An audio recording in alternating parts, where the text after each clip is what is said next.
Ready? All right. So you may be asking yourself, why is Thanksgiving and other holidays so hard in this season of grief? Well, today in this episode, we are going to discuss secondary losses and how it can make this Thanksgiving so hard and challenging for those who are grieving. Hello, we are Jeff and Tony Brabeck, the founders of Our Little Sparrows, Pregnancy and Infant Loss Support. And if you're new to our podcast and our YouTube channel, you can check us out at ourlittlesparrows.org. All right, Tone. So today we're going to get into secondary losses having to do with the Thanksgiving holiday coming up. Is it next week already? No, I think maybe like a week and a half. Yeah, it's like a week and a half. Pretty darn close. Close enough. Yep. So, it begs the question here at the beginning, at the top of the episode, we have to ask ourselves, so if we're talking about secondary losses, what makes Thanksgiving and other holidays so hard? And then obviously we need to define secondary losses, because I don't even think we knew the like we didn't even hear of secondary losses. It didn't even enter our minds. Right. But obviously it reflected in our lives as parents of loss. So let's dive into the first. So what makes Thanksgiving and other holidays so hard in general? Well, in general, even aside from Thanksgiving coming up, is that grief exposes a lot about yourself and where you're at. It can expose vulnerabilities that you might think you have or feel that you have, and in others. And it highlights even more so the change that has occurred, or all the changes that have occurred since you may have experienced loss. So in our case is the loss of a baby. And so changes such as like maybe, obviously you were supposed to have a baby at this time of year, either still pregnant or already born. And unfortunately that baby has died. And so there's no baby. Right. And that literally is the definition of a secondary loss, right? The fact that that child is missing in the family photo, that child is not in the picture for that Thanksgiving. They're not going to be there. Yeah, that right? is So a there's form a gap, of like there's a hole. Secondary loss. Like if you normally get your family photos taken at, in the fall, and you were anticipating having a new addition to that family photo, and then you go to, you realize your family photo schedule is coming up, and so there's Which no is baby. something you normally do. I mean, most families do some sort of family photo or family trip or an outing during the holidays, right? So whatever pictures are being taken during this time of year, that's where there's a gap. That child is missing, right? So that's a secondary loss. Right. So let's just get to the definition of secondary loss. So the definition would be any subsequent loss or a loss that follows the initial or primary loss. Okay.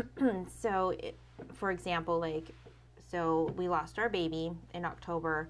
Another, like a subsequent loss or secondary loss could be something like, this one happens, I think, in a lot of relationships, is that there's a breakdown in communication in result of, or that takes place after the loss of a baby, when something traumatic happens, sometimes in marriages or, just relationships in general. There's a breakdown in communication because either we're just grieving differently, we don't understand what the other person's going through fully, and so there causes a change and sometimes even a breakdown in the relationship. So separation, divorce, things like that. Those are all considered secondary losses. That would be considered a secondary loss. So it's a result of the initial loss. These are the things that tend to follow or can kind of like follow. a ripple or a domino effect. Okay. Is kind of what we're thinking of. So, and then so that's just one example. It is unfortunately one that we see a lot in especially marriages and co-parenting relationships. So that's something you might see, or even like with just your friends and family, because they may or may not fully understand what you're going through. They may not be as supportive as you would like. And there's maybe some hurt that has been experienced, and so therefore your friendships and relationships with those people have changed. So that is a secondary loss. So as a stemming from the initial loss, which is the loss of the baby. Right. So those are some examples, and then there's some other ones. There's all different kinds. Obviously, the list that we have here that we're sharing with you today Right. is not like the only things that can It's happen. not comprehensive. I These mean, are it things- even includes coworkers. Right. Because if you're working, if you're at a job in a certain in any position, it really doesn't matter.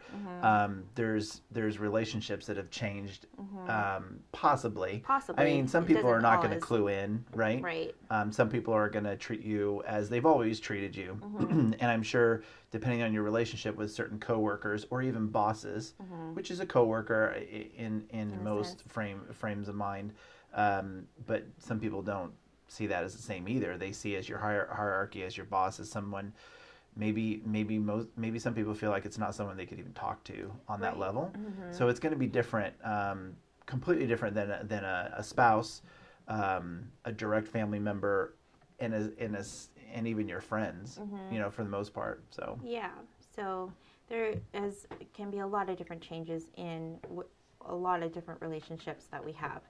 So, and that can be positive or negative. Obviously, if it's, a negative impact, then that would be a loss that you might potentially grieve over, depending on that relationship. And I think when it comes to relationships, it's like we've said in previous episodes, if we have a support person, if that's your spouse, if that's not your spouse, but it's the baby's parent, the one that died, maybe that's your support person, or it's a really close friend. I mean, these are the times when it comes to other relationships. These are the times to really lean in on that support person. Wouldn't you think? Yeah, absolutely. Support is key, and trying to find and stick to those support people that truly are there for you. Right. That's important to help you through those those really hard seasons and moments of grief. Yeah. So yeah, so cool. That's definitely so other than relationships, we thought of some other areas too, that these secondary losses are really gonna can show themselves. Yeah. So this is just kind of an eye opener maybe for some people, where they're like, oh, it didn't even dawn on me that's what that was. So another thing that we were talking about was finances. Yeah. And sometimes people may not even see this as a secondary type of loss. Yeah, right. and it really just depends on the situation. And finances, I mean, maybe stemming from like maybe you had a hospital visit or a trip to the emergency. Maybe you got, in the United States, depending on your insurance, you get hit with a large bill. All sorts of bills. And I mean, all we sorts did, of bills. Yeah, right? we got tons of we different got the bills. NICU. We've got the physician bill, you got the hospital bill, you got the certain particular service. The anesthesiologist. Yeah. I mean, it compounds, right? It definitely compounds, and that's a different type of grief. But true.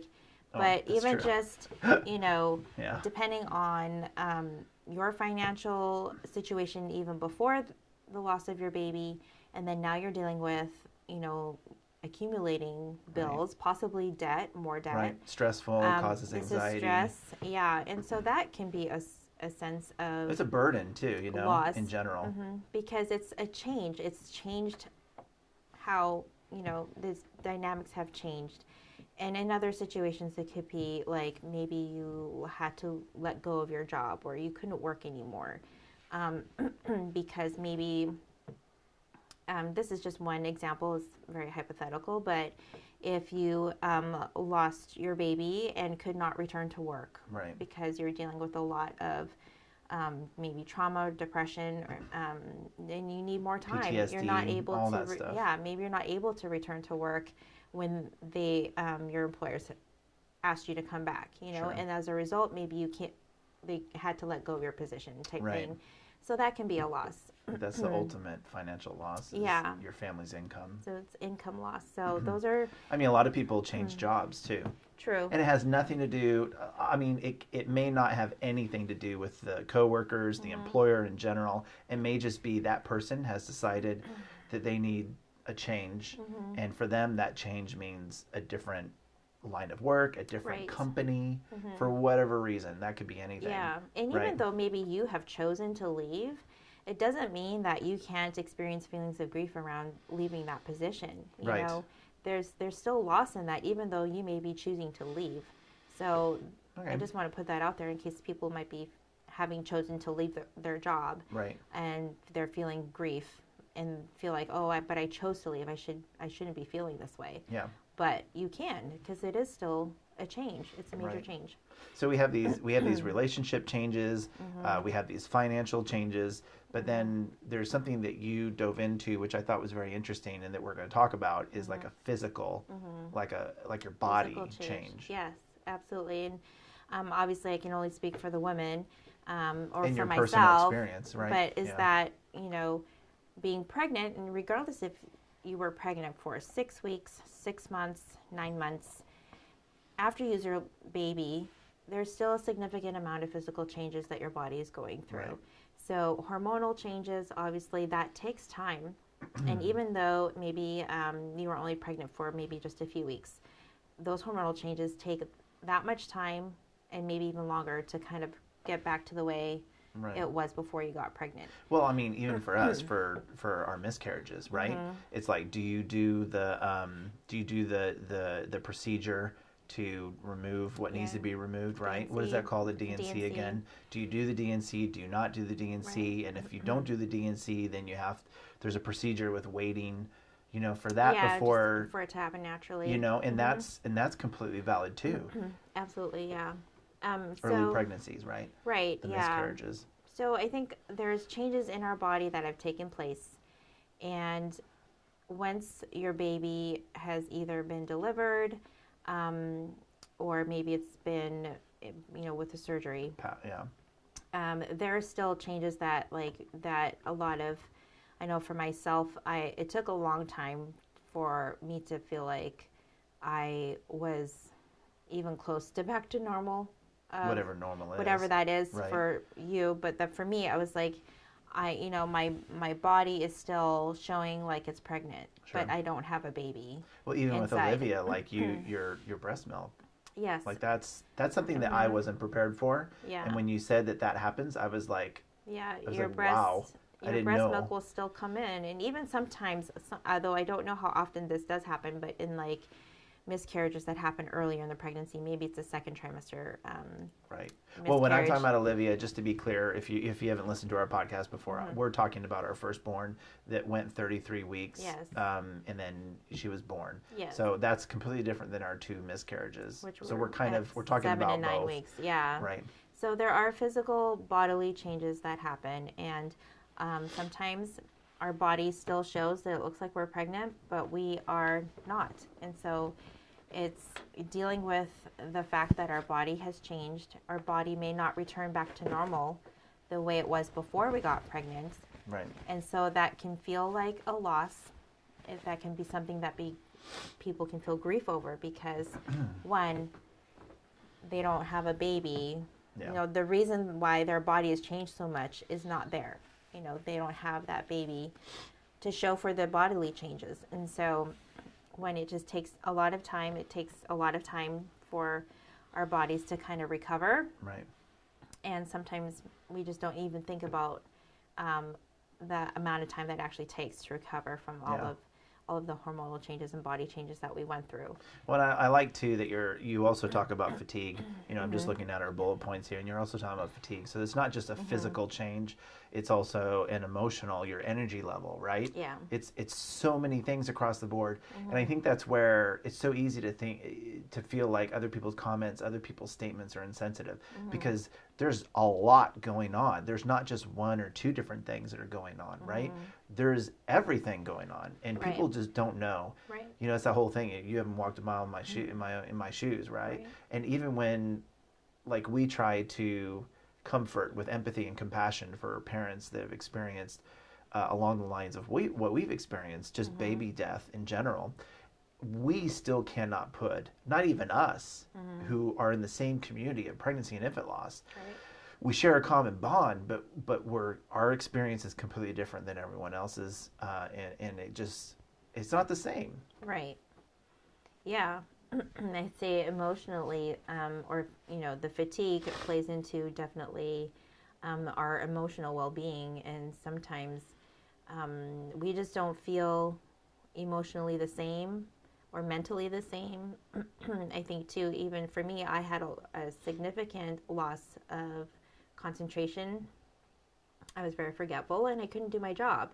And so that was something that I was like, putting pressure on myself. I'm like, I should Right. I should be able to do this. Well, then like, you feel like you're letting your boss down or your exactly. coworkers. So that's like a third or fourth level loss. Yeah. You know what I mean? And so it's It just, you doesn't really don't end. kind of think of that as being a loss, but it actually No, kind of is. it is. So Because it's undue pressure back on yourself, and that's not a positive. Right. So it's definitely a loss versus a gain. You're not gaining anything by being hard on yourself. right, yeah. So again, we're just trying to bring light to things here. We're not giving answers or solutions by Right. any means, but I think what we're trying to do is just come back to the definition of grief. It's a normal reaction.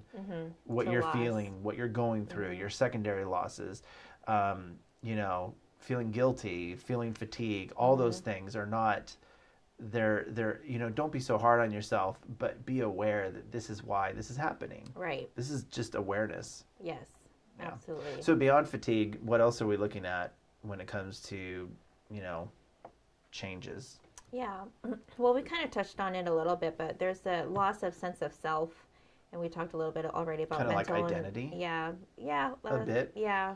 Probably, I wouldn't doubt it. I mean, I know my because- identity was shaken, but Yeah, even exactly. though I'm the father, my identity was shaken. Right. So I get that for myself.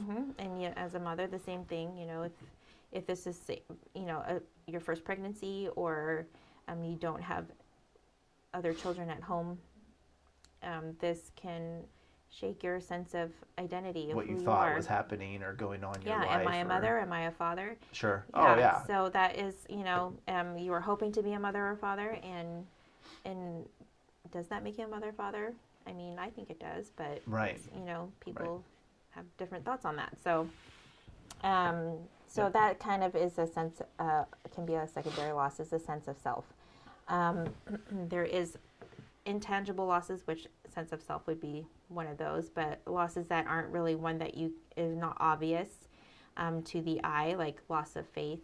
Maybe you're questioning your faith, questioning why would God let this happen, and that could lead to loss of trust. Right. So there's things like that are not physically visible to our eye, but they are emotionally felt and spiritually felt. Right. And so I think those are also trust losses. can go both ways. It's intangible and tangible. The spiritual is obviously intangible, but it's something that your spirit. It's something, faith is belief in something that's unseen, right? Right. But a lack of trust of your partner, other relationships because of the way they've treated you or the way they've reacted True. to the situation. Yeah. Completely tangible. That's all part of trusting. Yeah. So, and there's lots of others. Loss of expectations, what your dreams were, loss of dreams and hopes. So, all of that can. It could play a major role in the upcoming holiday because it's going to frame how you feel even approaching it, let alone going into it. Yeah. Right? Whether you feel secure and safe and protected, or whether you feel completely vulnerable and everyone's, Right. just doesn't understand, which makes you feel like they're against you. But that it's like that tug of war, right? It's like it is like the insensitivity feels like they're against you. But I mean, it's a confusing time. I think it's confusing for those obviously who haven't walked a mile in your shoes, but it's also confusing for you as the one receiving the mixed messages and information, the insensitivity that can be there. I'm not saying it is. Right. The potential is greater Right. for Thanksgiving and other holidays because you are, it's that time of year when The you expectations, are seeing, you're seeing more people. There's more obligations and expectations of, your level of involvement, participation in things. You kind of have to be like on in the sense of like, especially if you're at a gathering, Right.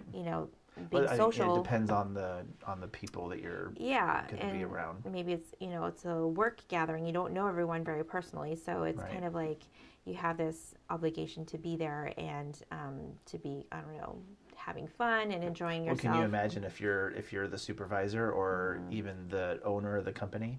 And you're putting, this is the holiday party. I wasn't going to cancel it. Yeah. So there's an expectation that you're going to get up there and wish everyone a happy holiday, even though inside you're not happy. Yeah. And Right? It's it's overwhelming and can be really burdensome for a lot of people. So I think, holidays can definitely bring to light those vulnerabilities that we might be feeling. So Right. that's why it can be challenging. I think too, depending on how long ago your loss was, and you kind of mentioned this, that your family's incomplete, right? And if your loss, like ours is coming up on 8 years, right? And we have James, our soon-to-be 6-year-old, and then we have our 5-month-old Audrey, and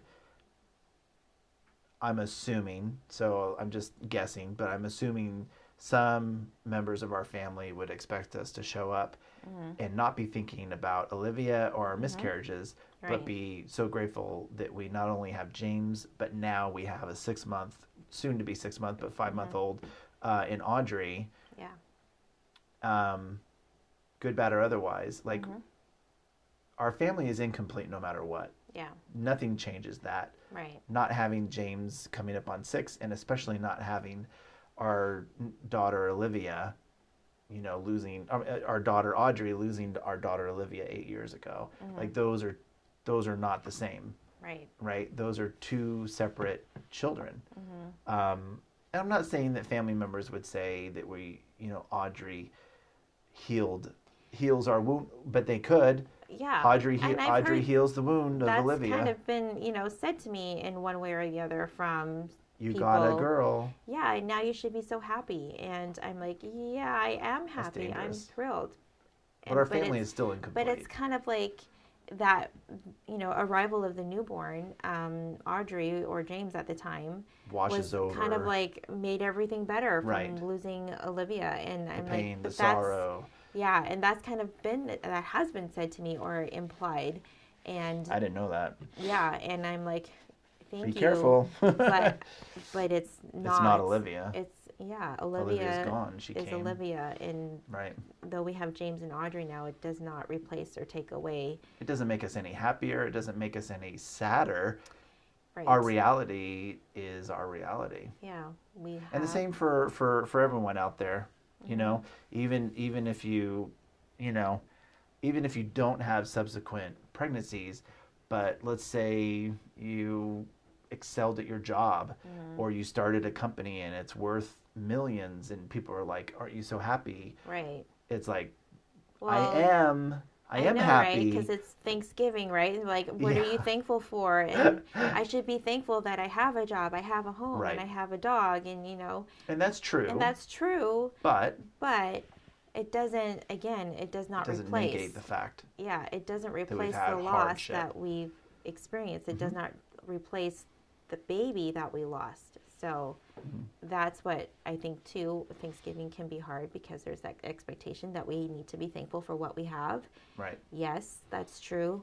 And it can also be a time and place that we can acknowledge the losses that we've had. Yeah. But that is not necessarily acceptable to everyone to do that. You know what I mean? Right. And that goes right in line with, friends and family just don't know what to say. Like some people don't know how to talk about the losses. Some people don't know how to talk about it's great, it's awesome, Audrey's beautiful, she's such a blessing, and James is such a smart kid, and he's really kind and has a great heart.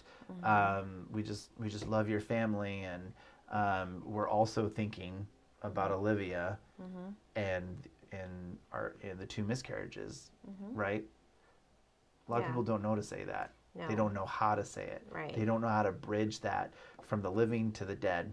Or from the dead to the living. To want to say that, like. Right. It's like, why would we go there? Why would he even say that? That's what the feeling I get. Why would he even talk about that or bring them up? And to be fair, without our experience, I don't know that I would be as sensitive to that as I am now. Right. That's where the grace comes in. We've talked about that. Like it's interesting how not victim. Sorry, I hate saying. I apologize. It's interesting how the person who has experienced the loss is actually the one to lead others to understanding. Right. Right? Yeah. And in order to do that, you have to have a lot of grace. You have to have a lot of empathy and compassion because others will step in it without even knowing it. And there will be others who step in it and they know it for very, very well. Right. But those are two different those are two different conversations. Right. Yeah, definitely grace for others and grace for yourself too. Right. You're not going to know how to handle all of that, you know.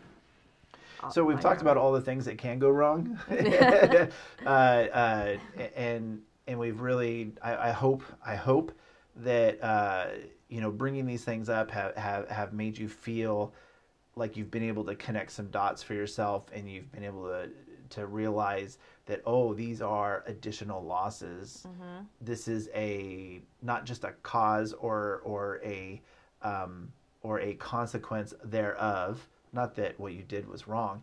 Mm-hmm. What happened has consequences. Not just our actions, but what happens to us has consequences and has secondary causes.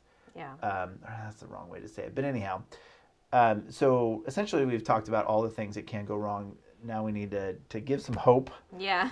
We need to connect everything here and basically ask yourself, okay, fine. If now I realize these secondary losses and these conversations are not always going to go well, and it may be difficult to go to the holiday party or to go to the family gathering, it's like, okay, if I do go, if I do engage in these conversations, what do I do? Right. Right? Mm-hmm. Well, I think the first thing to know is that, you know, you are not alone. It may feel like you're alone because maybe no one else has said to you they've kind of experienced the same thing or experienced a loss to even know how to support you, but you are not alone. I mean, you know, there are people there who can support you, and it will take some initiative on your part to either share a bit of your story or just to be open to letting people know what you've gone through, to know who is your support. You know, you're going to have to share a little bit about your story, and then you will find that, you know, people will come to you and say, hey, I experienced this, you know, something similar, and you might find it, you know, a support person in that, or someone else who's experienced a loss, not necessarily a pregnancy or infant loss, but a loss that understands what it's like to go through a death of a loved one, a disappointment like that. So, and hopefully that'll give someone, you know, some confidence to know that they're not alone. Yeah. But I think also, and this is the next point, is that it's important to understand, like, baseline, where you at. And baseline, we're all grieving that loss. And I think a lot of people, especially, you know, in our society, we don't know what grief is, let alone what to do with it. You know what I mean? So defining grief is very important. And the definition that we have for grief comes from the grief recovery method, which Tony and I instruct and teach. And it's the normal and natural. Grief is the normal and natural response to loss or change of any kind. And it's so important to know this. It's so important to know that you're not crazy and you're not weird. If you're grieving. Yeah. And we're all grieving in some way. Right. But hopefully being you don't able already to think define that it for yourself. But being able to define it for yourself, right? Yeah. And I think, I mean, we're our own worst critic. I mean, that's where the whole you're not crazy or weird comes in. Right. Because sometimes we can be awfully harsh on ourselves when we feel like we're exactly. stuck, when we can't move forward. Because grief is chaotic in of itself. And so you might even be thinking, like, because it's so chaotic, it's not linear, has any kind of order. But it just means that, you know, when you're experiencing grief, it's chaotic, and it's not necessarily that there's anything wrong with you. It's just that grief is grief. It's going to be messy. It's going to be ugly, and so it doesn't mean that you're messy perfect. and ugly. It's just that grief is messy and ugly. Right, and not to be too hard on yourself. Right. You know, and I mean, it's important to know too that I think it's not just grief in the moment that you are grieving is not just about you. It's also about society as a whole and how they react to it, right? And so that comes around to the whole thing that our society as a whole, which includes us, we're not really equipped, you know, to know, understand, and work through grief. Right. Yeah. I would say, majority of us growing up, we're not taught proper tools to deal with loss and grief and disappointments. We were taught, don't cry, Right. man up and, keep going. Or even if we are taught to go ahead and cry it out, that doesn't define the grief. Right. Right? Mm-hmm. It doesn't We're define taught it. to kind of basically stuff our feelings down. I'd say keep going. on par, yes. Yeah. The majority of our society is taught, pull yourself back up by the bootstraps. You may have had a down moment, but you got to pull yourself right back up. Yeah. Like that's what we do as the Or brave don't talk eggs about your or feelings. the nurses or whatever, Right. there's that whole family dynamic. Right. We were the way taught we're raised. probably a lot of incorrect messages on how to deal with loss and disappointment. So And not necessarily on purpose either. no, it's just kind of Usually it's a generational thing. Yeah, right? that was just what we grew up. I'm sure that's how our parents were taught, and that's what we've learned from them. And so we learned to, just get over it. Right. Keep busy and don't think about it. Or, replace it. You lost your dog. Oh, get another dog. Oh, Right. you lost your baby. Oh, don't worry, you're young. You'll have another pregnancy soon. Or you Yeah. have a breakup of a boyfriend or a girlfriend. It's like, oh, don't worry, there's plenty of fish in the sea. Right. It's Well, it's a get over it mentality. Yeah. Pull yourself up by your bootstraps. get another one. It's keep busy. That's also pull yourself up by your bootstraps. Yeah. Your loss is replaceable. It's like you fell and skinned your knee. Well, go get a cookie. Yeah. And it's like, well, that's not a good dietary habit. Yeah, and Even though but you it's don't not look at it, treating the oh, they wound. got an amazing metabolism when they're 5 years old. It's like, yeah, Right. but now they're 50, Right. and they're trained behavior. It's just like a Band-Aid. It's not actually treating the actual wound. It's Right. just something to kind of cover it, get your mind off of it. To get over it, get past it quick. Right. And a lot of times it's not even about the person who was hurt. It's about the person who has to be around Yeah. the person who's hurt instead of the empathy and the compassion and slowing down and being the partner, being the support. They're like, this is confusing. It makes me uncomfortable. Right. I just want them to feel better so that we can go back to normal. Right. And it's like, whoa. Yeah, no, Whoa. it doesn't quite work like that. Yeah, no. Yeah. And unfortunately, I mean, that's just the dynamic of relationships, Yeah. specific, They would not and be then your support families, person. and then families as a whole. No, but what if Yeah. it's your spouse? Right. You can't. Sometimes we That's can't pick hard. and choose who our support person is. I Right. mean, who our spouses are because they're already our spouses. Right. And you don't, Right, and then yeah. this situation hits you, and it's something that maybe you've never faced, and you've never faced anything similar to it.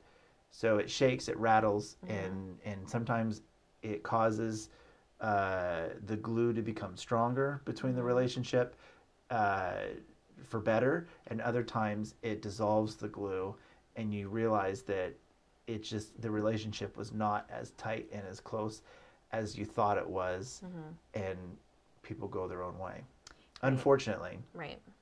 But that's a whole nother. Yeah. That's a whole other topic. But I think it does speak to our society as a whole. You can't ignore the fact that as a society as a whole, we rarely know how to define grief. Right. Because we don't deal with it very well. Right. So With if we all of dealt that with it in well, mind- we could define it well. Right. So all of that Obviously. in mind, obviously, we are wanting you to know that if you're, experiencing all of this, you're normal for experiencing grief. Right. And the attitudes that we get from other people in society is not necessarily it's not your doing. It's just our society. Right. And we have to live in this society, unfortunately. Yeah. But if you're asking yourself, what do I do with all this? These feelings, these emotions, the sense of loss, the sense of numbness, and all that stuff. The primary thing that anyone could do in that situation, and we're not doctors, we're not therapists, but if you go back to the who, what, where, and why, that is just defining your situation. So if you can at the very least define your grief for yourself and define who you are as a person and what you want to do with your grief, you will be leaps ahead of other people that are just flat out stuck because they're not looking inward and saying, okay, our society's messed up. I know I didn't even know how to define this grief, and I still don't know how to define it. That's perfectly fine and normal. But knowing and understanding that grief is the normal reaction. Our society, the way they're responding, it's normal. It doesn't make it right. But if we can realize, and it kind of takes the veil away from everything, then it's not such a compounding situation on ourselves. And I think it allows us to take some control back. And it allows us, I mean, just the fact that we can understand for ourselves that we need to teach others the empathy and compassion that we want for ourselves. That's a game changer in itself. Right. Because then the expectation is on ourselves and not on other people, because other people are always going to let you down. Right. And that's really no fault to them, but it doesn't necessarily mean that's the person you want to hang around or should be hanging around. Like that's a whole nother discussion. But if we can primarily realize that we need to be the educators for other people who have never experienced this, so that they know and understand the level of empathy and compassion that should be given to us, and to also in turn have empathy and compassion when they don't. Right. I think that puts control is probably the wrong word, but it puts the power back into us, which I think if you're looking at it in a positive and negative way, that's a positive. Right. You're steps ahead, and you're in the right direction as far as like positivity versus negativity. Right. Garbage in, garbage out. And I know that sounds maybe cold and callous, but it's true. It's fact. If you're allowing garbage in and you're allowing it to fester and you're allowing it to dictate and dominate your thoughts, your actions, it's not going to be a good outcome. But if you can realize that the expectation shouldn't be on others, but the expectation, ironically, should be on me to teach others empathy and compassion, and hope in turn that they may show you empathy and compassion. That's on them if they don't. But if you're doing it for yourself, then I think that's a net positive, instead of expecting or waiting for others to do it for you. Because I think you're always going to be waiting. Yeah. Always. Yeah. It's a level of advocating for yourself. Completely. Yeah. Right. Educating, advocating. I totally synonymous. Yeah. So anyhow, we hope that this is helpful. I mean, we're not doctors, we're not therapists. We're just giving you our personal experience. I love what you shared about your body, about your energy level, about your experiences with Olivia, and your experience with the miscarriages. Completely different, all three of those in their own right, and especially between Olivia going 33 weeks and having early term, 8 and 9 week roughly miscarriages. Right. They're all different, but the way we grieve and how we grieve is a lot the same. It really is. Yeah. Do you have anything to add at the end? No, I mean, just a little quick note. If you want to find out, hear some like practical tips that you could do during the holiday season, we do have an earlier video that you can watch with some tips to kind of navigate the holiday season. Yeah, I think that's episode 3 or 4. If you look at our catalog on the audio podcast, you'll actually find that. If you're listening on YouTube, you can obviously go into the YouTube library and you'll see that episode. It's either the first or second week of October. So it's really recent. But yeah, we hope that that you found this helpful. I mean, as always, Tony and I want everyone who's listening to know that you're loved, that you're not alone.